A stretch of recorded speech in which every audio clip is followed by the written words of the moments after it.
Hey everyone, we're just out here taking a little scouting trip here after the last day of bow season here in Wisconsin. It is Monday the 8th of January, and I hope everybody's hunting season went well this year.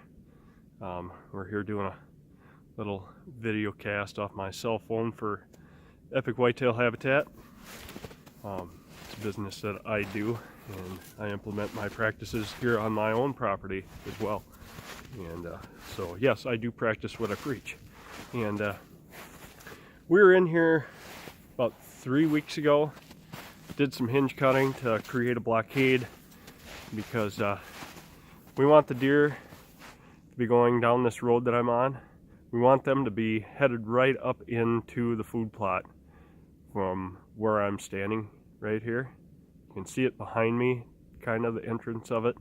Anyway, the point of the fact is here is what we discovered this year, and I mentioned it before in a previous video, is the deer, when they'd come up this road from the west, they were cutting to the north side of the food plot here, you know, staying out 40-50 yards. We want these deer, when they come into the food or approach the food plot, that they feel safe, comfortable, and just can't cut the corner.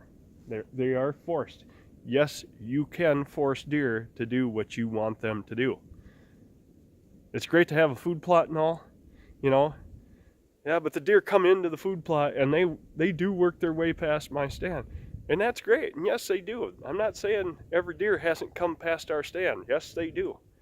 But what I'm doing with the hinge cutting and the blockading I'm doing here is I'm creating it so they have to go where I want them to go.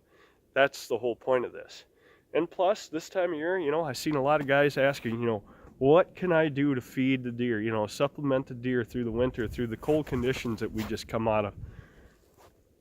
I'm going to tell you right now, 3 weeks that this has been hinge cut, they have just devoured every last little bud on these trees that we've hinge cut.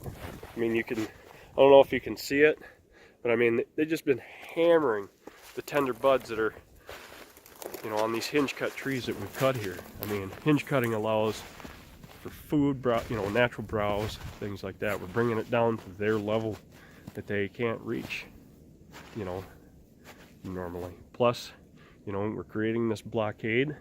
We've got some bigger trees to cut, but I'm doing most of the hinge cutting myself with no chainsaw because, number one, I like the physical work of just using my Huiman saw. Doesn't bother me one bit to do it that way. I actually enjoy it. It's relaxing. It gives me a good physical workout. And who doesn't like to stay in shape? Or who doesn't want to get into shape? We all want to get into shape. I absolutely love it. It doesn't bother me one bit. It's like a habit. It's, you know, I do it all the time. I love being in shape. And yes, Mr. Tolinsky out in Montana, I'm in better shape now than I was at 21, 22 years old when you had me climbing in the mountains out in the little belts.